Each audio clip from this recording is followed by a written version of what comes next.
Drugače po poklicu sem medicinski tehnik, molčar, ortotik.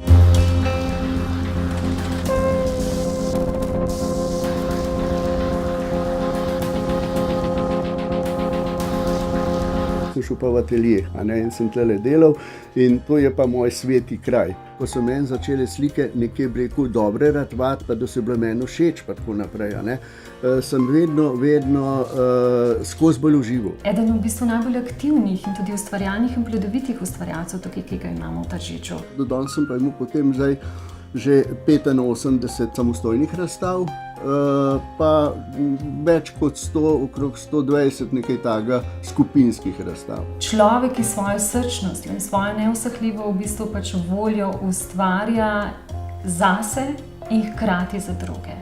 Sem samouk, ampak da sem pa v bistvu ogromno se izobraževal tako, kar sem še več dobil, kakor verjetno bi na akademiji dobil. Moj mentor je bila pa narava, Jaz sem ogromno v naravo hodil. Lahko ga imenujemo kot nekega promotorja v bistvu ustvarjalnosti tukaj v Tržiču. No, sicer, veste, jaz ogromno delam tudi na Ljudski univerzi. Vinko je prišel na Ljudsko univerzo Tržič že leta 2005. Poučuje na raznih tečajih oziroma vodi slikarske delavnice. Jaz mislim, da jih je bilo kar več kot 100, ki sem jih tako rekoč vzgojil v risanju. Mislim, da on zna biti prijatelj svojim slušateljem. V Domu Petra Uzarja sodelujemo z gospodom Vinkom Klepšem že 10. leto in v teh 10 letih sodelovanja so nastale čudovite slike. In to pomeni bistveno več kot samo sliko, to pomeni dan za kulturo, dan za sebe, dan za razvoj, dan, ko obujajo spomine. Rada rišem, rada oblikujem, pa čas mine.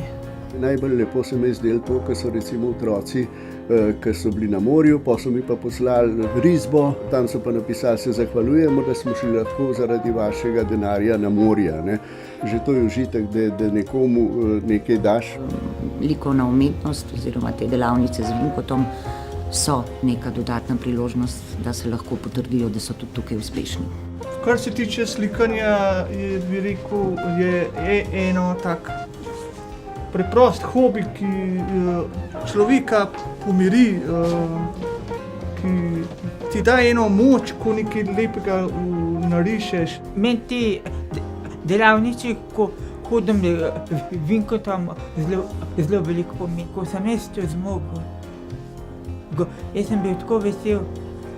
Nimajo nobenih zavor, Oni se tako sprostijo pri risanju, uživajo in jaz jim čisto pustim, da res delajo tisto, kar si oni že zamislijo.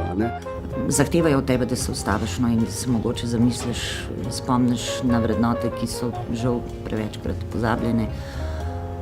Tudi to, da mi v svojem svetu nikoli ne bomo tako srečni, kot znajo biti oni v svojem. Narisal sem metulje. Metulji predstavljajo pomlad na travniku. Je en Jani, prav, veš, Vinko je rekel, jaz prav uživam, je rekel, jaz se čisto sprostim, je rekel, mene barve pomirjajo. Jaz sem Jani, z Vinkotom se poznava 17 let. Vinko, radi te imamo. Da me barve tudi pomirjajo, da sem dobre volje. Pa da mi tako pomirjena mi živce, da sem tako živčna, jaz tudi imam živčna. Črne barve pa ne uporabljati, sem rekel, gledajte, da mi ne boste črne barve uporabljati, pa včasih kjer naraš reče, Vinko, jaz bi črno barvo rad.